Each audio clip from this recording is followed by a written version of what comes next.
নমস্কাৰ মই ঋতুৰাজ টাইম 8 দৰ্শকসকলৰ বাবে এই মুহূৰ্তত লৈ আহিছো এটা গুৰুত্বপূৰ্ণ খবৰ ৰাজ্য কপাই যোৱা ঢিং কাণ্ডক লৈ ইতিমধ্যে ৰাজ্যৰ মুখ্যমন্ত্ৰী ডক্টৰ হিমন্ত বিশ্ব শৰ্মাই প্ৰতিক্ৰিয়া ব্যক্ত কৰিছে সমগ্ৰ ঘটনা সন্দৰ্ভত এতিয়া দেখিবলৈ পোৱা গৈছে এক প্ৰকাৰ ভীতিগ্ৰস্ততা আনিব খুজিছে এটা বিশেষ সম্প্ৰদায়ৰ লোকে আৰু ই এক অসমীয়াৰ মাটি কাঢ়ি লোৱাৰ ষড়যন্ত্ৰ বুলিও উল্লেখ কৰিলে ৰাজ্যৰ মুখ্যমন্ত্ৰীগৰাকীয়ে এই ডাঙৰ খবৰটো টাইম 8 দৰ্শকসকলক জনাইছো ৰাজ্যৰ মুখ্যমন্ত্ৰীগৰাকীয়ে প্ৰতিক্ৰিয়া ব্যক্ত কৰিছে ঢিঙৰ ঘটনা সন্দৰ্ভত অসমীয়া জাতিক একত্ৰিত হোৱাৰ আহ্বান কৰিছে আৰু অসমীয়া এক হৈ থকালৈকে কোনো অসুবিধা নহয় বুলি ৰাজ্যৰ মুখ্যমন্ত্ৰীগৰাকীয়ে উল্লেখ কৰিছে আৰু অসমীয়া একলগ নহলে দুৰ্বল হৈ যাব বুলি উল্লেখ কৰিলে মুখ্যমন্ত্ৰীগৰাকীয়ে ঢিঙৰ ঘটনা কেৱল নিৰ্যাতনৰ ঘটনা নহয় ঢিঙত থকা অসমীয়া মানুহখিনিক ভীতিগ্ৰস্ত কৰা হৈছে বুলিও ৰাজ্যৰ মুখ্যমন্ত্ৰীয়ে মন্তব্য প্ৰকাশ কৰা পৰিলক্ষিত হৈছে যাতে সেই অসমীয়া মানুহখিনিও মাটি বাৰী বিক্ৰী কৰি গুচি যায় তাৰেই ষড়যন্ত্ৰ ৰচিছে এতিয়া একাংশ বিকৃত মানসিকতাৰ লোকে এদিন ঢিঙত অসমীয়া মানুহেৰে ভৰি আছিল কিন্তু আজিৰ তাৰিখত সেই ঢিঙত 10,000 অসমীয়া মানুহ নাই এই কথা স্পষ্টকৈ সংবাদ মাধ্যমৰ সন্মুখত উল্লেখ কৰিছে ৰাজ্যৰ মুখ্যমন্ত্ৰীগৰাকীয়ে ঢিঙৰ গাঁওবিলাকত এতিয়া অসমীয়া মানুহ নাই বুলি উল্লেখ কৰিলে ৰাজ্যৰ মুখ্যমন্ত্ৰীগৰাকীয়ে ঢিঙৰ প্ৰতিখন গাঁৱৰ নামেই অসমীয়া যিবিলাক গাঁৱত জনগাঁথনি বৰ্তমান পৰিৱৰ্তন হৈছে তাতেই এনে ঘটনাবিলাক ক্ৰমাগতভাৱে বৃদ্ধি পাইছে আৰু বৰপেটাতো অনুৰূপ ঘটনা সংঘটিত হৈছিল এই কথাও ৰাজ্যৰ মুখ্যমন্ত্ৰীগৰাকীয়ে উল্লেখ কৰি প্ৰতিক্ৰিয়া ব্যক্ত কৰা পৰিলক্ষিত হৈছে আৰু অসমীয়া মানুহৰ হাতৰ পৰা যাতে মাটি গুচি যায় তাৰ বাবেই এই ষড়যন্ত্ৰ ৰচিছে একাংশ লোকে ঢিঙৰ ভুক্তভোগী পৰিয়ালে আৰু ঢিঙত থাকিব খোজা নাই মুখ্যমন্ত্ৰীক এই কথা পৰিয়ালটোৱে অৱগত কৰিছে বুলি ইতিমধ্যে মুখ্যমন্ত্ৰীয়ে প্ৰতিক্ৰিয়া ব্যক্ত কৰিছে আৰু প্ৰয়োজনতকৈ অধিক দাম দি একাংশই অসমীয়া মানুহৰ মাটিবিলাক কিনি লৈছে বুলিও এই কথা উল্লেখ কৰিলে মুখ্যমন্ত্ৰীগৰাকীয়ে আৰু শেহতীয়াকৈ USTM প্ৰসংগ টানি আনিও USTMৰ সাধাৰণ ঘটনাক লৈ ব্যাপক প্ৰতিবাদ হৈছে বুলি উল্লেখ কৰিছে কিয়নো USTMে ডাঙৰ বুদ্ধিজীৱী শিক্ষকক বহু দৰমহা দি ৰাখিছে যাৰ ফলশ্ৰুতিত এই প্ৰতিবাদ হৈছে আৰু এইবিলাক সকলো টকাৰ খেল বুলি উল্লেখ কৰিলে ৰাজ্যৰ মুখ্যমন্ত্ৰীগৰাকীয়ে আৰু অসমীয়া মানুহৰ পৰা অৰ্থনৈতিক ক্ষমতা ক্ৰমাগতভাৱে নাইকিয়া কৰাৰ এক প্ৰকাৰ ষড়যন্ত্ৰ ৰচিছে একাংশ লোকে দেশৰ ক্ষতি হোৱা ৰাজনীতি কৰিব নালাগে বুলিও এক প্ৰকাৰ ৰাজ্যৰ মুখ্যমন্ত্ৰীগৰাকীয়ে প্ৰতিক্ৰিয়া ব্যক্ত কৰিছে আৰু এই সমূহ কথা কোৱাৰ বাবে মোৰ জীৱনলৈ ভাবুকি আহিব পাৰে বুলিও এক প্ৰকাৰ সদৰি কৰিলে মুখ্যমন্ত্ৰীগৰাকীয়ে কিন্তু তাৰ পাছতো অসমীয়াৰ ওপৰত চলা অত্যাচাৰৰ বাবে মাত মাতি যাম বুলি মুখ্যমন্ত্ৰীগৰাকীয়ে এক প্ৰকাৰ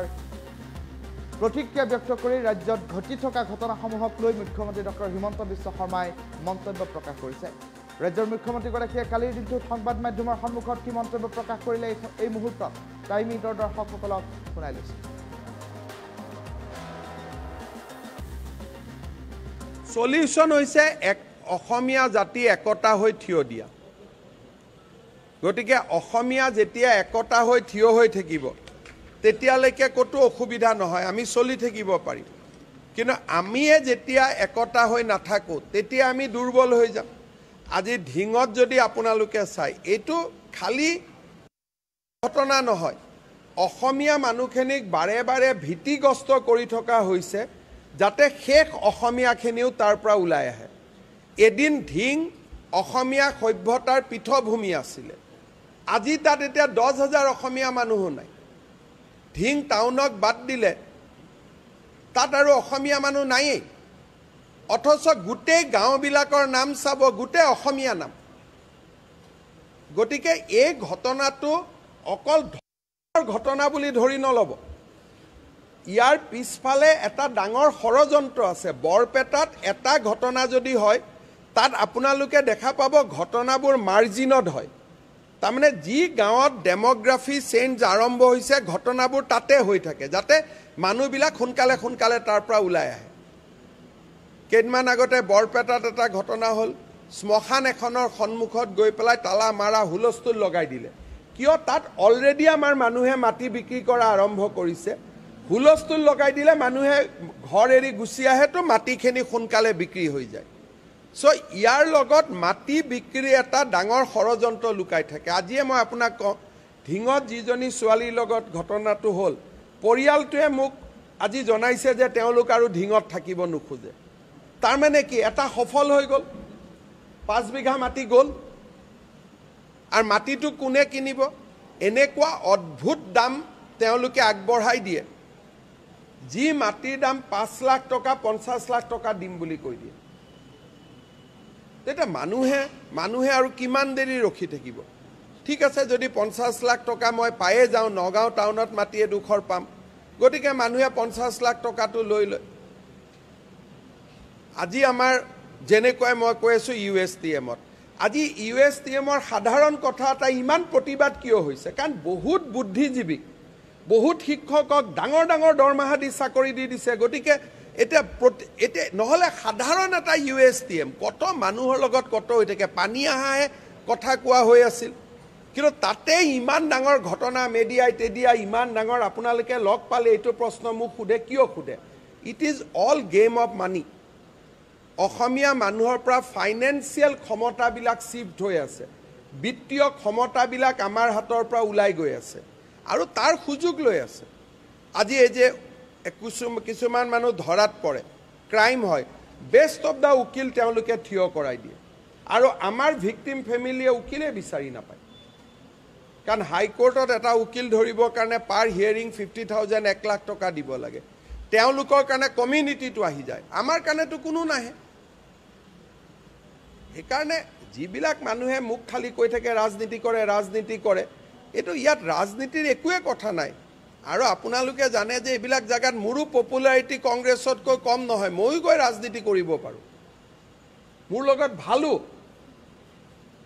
আজিও মই এইবোৰ জাগাত গলে মোৰ মিটিং শুনিব 30-40 হাজাৰ মানুহ আজিও ৰাতি আহি যাব কিন্তু যত ৰাজনীতি কৰিলে দেশৰ ক্ষতি হয় তাত আমি ৰাজনীতি নকৰো কথাটো ইমানেই প্ৰথম এজন খুমাই লয় আৰু এজন খুমুৱাৰ পিছতে তাতে বিশেষ ধৰণৰ বন্যপ্ৰাণী এটা বা বিশেষ ধৰণৰ প্ৰাণী এটা খোৱা আৰম্ভ হয় তেতিয়া ওচৰৰ মানুহবোৰ নিজে আঁতৰিব আৰম্ভ কৰে ই এটা পুৰা পেটাৰ্ণ হয় প্ৰথমতে গাঁৱত এজন মানুহ খুমাই ল'ব দুজন মানুহ খুমাই ল'ব তাৰ পিছত তেওঁলোকে ক'ব নালাগে যে তাতে গো ভক্ষণ আৰম্ভ হয় লাহে লাহে আমাৰ মানুহবিলাক নামঘৰত যোৱা মানুহ ধৰ্মত যোৱা মানুহ ঘৰত আলোচনা আৰম্ভ হয় যে ইয়াত কেনেকৈ থাকো লাহেকৈ তেওঁলোক ওলাই আহিব আৰম্ভ কৰে বৰপেটা মঙ্গলদৈত এইবিলাকে ঘটনা ঘটি আছে প্ৰথমতে দুজন মানুহ খুমালে এটা মানুহজনকটো আমি আইনমতে বাধা দিব নোৱাৰো যে আপুনি ঘৰত এইটো খাব সেইটো নাখাব তেওঁলোকে ঘৰত এটা বিশেষ গো ভক্ষণ কৰিলে চামৰা বা কিবা এটা বস্তু বাহিৰত পৰিলে লাহে লাহে গাঁৱৰ কাষৰ বিধৱা মানুহগৰাকীয়ে খবৰ পালে যে ইয়াতটো আমাৰ গাঁৱত গৰু আহি খুমালে গৰু খাইছে পুতেকক কয় বাবা মই ইয়াত থাকিব ইচ্ছা নাই দে মোক লৈ যা তাৰ পৰাই আৰম্ভ হয় তাৰ পিছত লাহেকৈ য'ত নামঘৰত ভাদ মাহৰ নাম হৈছে তাত লাহেকৈ আজান আৰম্ভ হয় তেতিয়া আমাৰ মানুহখিনিয়ে কয় যে যা ইয়াত আৰু থাকিব নালাগে মাটিখিনি বাবা বিক্ৰী কৰ এনেকৈতো বৰপেটা নলবাৰী ধুবুৰীৰ পৰা আমাৰ মানুহবিলাক ওলাই গুচি আহিলে এতিয়া আগত কোনো মুখ্যমন্ত্ৰী এইটো কথা নকৈছিল অন্তত মইতো সাহসেৰে কৈ আছো তাৰ কাৰণে মোক গালিও দিছে কিবাও কৰিছে হয়তো মোৰ কেতিয়াবা লাইফটো থ্ৰেটেন হৈ যাব ইমান কথাটো কোনেও নকয় কিন্তু মই কৈ আছো যে কাৰণ মই কোৱাটো মই ভাবো এইটো মোৰ দায়িত্ব সেইকাৰণে মই কৈ আছো আৰু ইয়াত ভোটৰ লগত একো কথা নাই ভোটটো মই খুজিলে তাতেও পাই যাম এবাৰো আপোনালোকে দেখিছে যে মই কৰিমগঞ্জত ভোট খুজিছো মই পাইছো মোৰ এখিনিও দম আছে তাতে গৈ ভোট লোৱা কিন্তু যেতিয়া এটা অসমখন সঁচাকৈ আজি সংকটত আছে সেইকাৰণে মই ভোটৰ ৰাজনীতিটো কৰিব খোজা নাই ইমানে কথা সলিউশন হৈছে এক অসমীয়া জাতি একতা হৈ থিয় দিয়া গতিকে অসমীয়া যেতিয়া একতা হৈ থিয় হৈ থাকিব তেতিয়ালৈকে কতো অসুবিধা নহয় আমি চলি থাকিব পাৰিম কিন্তু আমিয়ে যেতিয়া একতা হৈ নাথাকো তেতিয়া আমি দুৰ্বল হৈ যাম আজি ঢিঙত যদি আপোনালোকে চাই এইটো খালি ঘটনা নহয় অসমীয়া মানুহখিনিক বাৰে বাৰে ভীতিগ্ৰস্ত কৰি থকা হৈছে যাতে শেষ অসমীয়াখিনিও তাৰ পৰা ওলাই আহে এদিন ঢিং অসমীয়া সভ্যতাৰ পীঠভূমি আছিলে আজি তাত এতিয়া 10,000 অসমীয়া মানুহো নাই ধিং টাউনক বাদ দিলে তাত আৰু অসমীয়া মানুহ নায়েই অথচ গোটেই গাঁওবিলাকৰ নাম চাব গোটেই অসমীয়া নাম গতিকে এই ঘটনাটো অকল ঘটনা বুলি ধৰি নলব ইয়াৰ পিছফালে এটা ডাঙৰ ষড়যন্ত্ৰ আছে বৰপেটাত এটা ঘটনা যদি হয় তাত আপোনালোকে দেখা পাব ঘটনাবোৰ মাৰ্জিনত হয় তাৰমানে যি গাঁৱত ডেমোগ্ৰাফি চেঞ্জ আৰম্ভ হৈছে ঘটনাবোৰ তাতে হৈ থাকে যাতে মানুহবিলাক সোনকালে সোনকালে তাৰ পৰা ওলাই আহে কেইদিনমান আগতে বৰপেটাত এটা ঘটনা হ'ল শ্মশান এখনৰ সন্মুখত গৈ পেলাই তালা মাৰা হুলস্থুল লগাই দিলে কিয় তাত অলৰেডি আমাৰ মানুহে মাটি বিক্ৰী কৰা আৰম্ভ কৰিছে হুলস্থুল লগাই দিলে মানুহে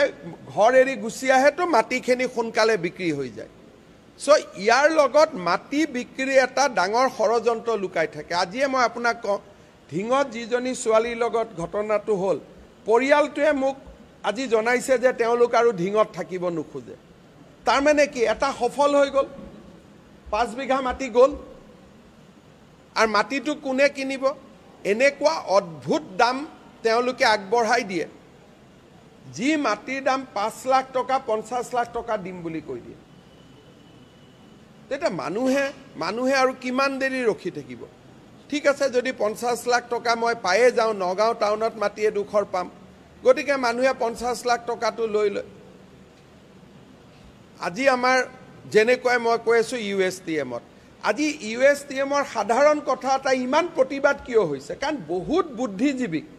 বহুত শিক্ষকক ডাঙৰ ডাঙৰ দৰমহা দি চাকৰি দি দিছে গতিকে এতিয়া নহ'লে সাধাৰণ এটা USTM কত মানুহৰ লগত কত হৈ থাকে পানী আহাহে কথা কোৱা হৈ আছিল কিন্তু তাতে ইমান ডাঙৰ ঘটনা মেডিয়াই তেডিয়া ইমান ডাঙৰ আপোনালোকে লগ পালে এইটো প্ৰশ্ন মোক সোধে কিয় সোধে it is all game of money Asomiya মানুহৰ পৰা ফাইনেন্সিয়েল ক্ষমতাবিলাক শিফ্ট হৈ আছে বিত্তীয় ক্ষমতাবিলাক আমাৰ হাতৰ পৰা ওলাই গৈ আছে আৰু তাৰ সুযোগ লৈ আছে আজি এই যে কিছুমান মানুহ ধৰাত পৰে ক্ৰাইম হয় বেষ্ট অফ দ্য উকিল তেওঁলোকে থিয় কৰাই দিয়ে আৰু আমাৰ ভিক্টিম ফেমিলিয়ে উকিলে বিচাৰি নাপায় কাৰণ হাইকোৰ্টত এটা উকিল ধৰিবৰ কাৰণে পাৰ হিয়াৰিং 50,000 1 লাখ টকা দিব লাগে তেওঁলোকৰ কাৰণে কমিউনিটিটো আহি যায় আমাৰ কাৰণেতো কোনো নাহে সেইকাৰণে যিবিলাক মানুহে মুখ খালি কৈ থাকে ৰাজনীতি কৰে এইটো ইয়াত ৰাজনীতিৰ একোৱে কথা নাই আৰু আপোনালোকে জানে যে এইবিলাক জাগাত মোৰো পপুলাৰিটি কংগ্ৰেছতকৈ কম নহয় ময়ো গৈ ৰাজনীতি কৰিব পাৰোঁ মোৰ লগত ভালো আজিও মই এইবোৰ জাগাত গ'লে মোৰ মিটিং শুনিব 30-40 হাজাৰ মানুহ আজিও ৰাতিয়ে আহি যাব কিন্তু য'ত ৰাজনীতি কৰিলে দেশৰ ক্ষতি হয় তাত আমি ৰাজনীতি নকৰোঁ কথাটো ইমানেই প্ৰথম এজন সোমাই লয়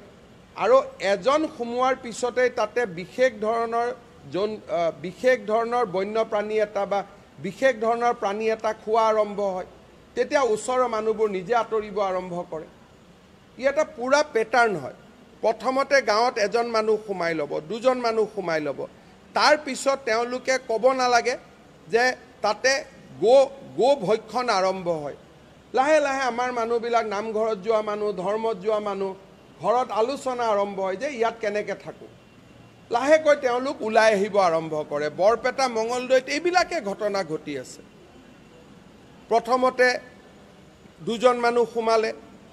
এটা মানুহজনকতো আমি আইনমতে বাধা দিব নোৱাৰোঁ যে আপুনি ঘৰত এইটো খাব সেইটো নাখাব তেওঁলোকে ঘৰত এটা বিশেষ গো ভক্ষণ কৰিলে চামৰা বা কিবা এটা বস্তু বাহিৰত পৰিলে লাহে লাহে গাঁৱৰ কাষৰ বিধৱা মানুহগৰাকীয়ে খবৰ পালে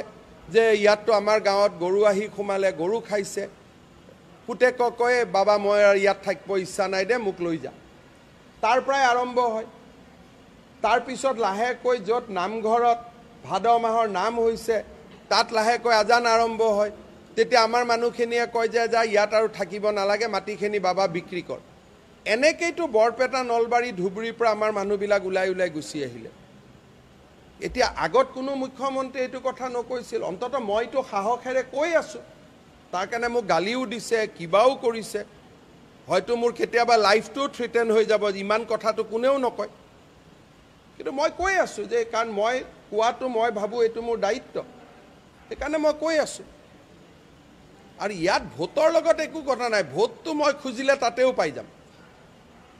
এইবাৰো আপোনালোকে দেখিছে যে মই কৰিমগঞ্জত ভোট খুজিছোঁ, মই পাইছোঁ, মোৰ এইখিনিও দম আছে তাতে গৈ ভোট লোৱা।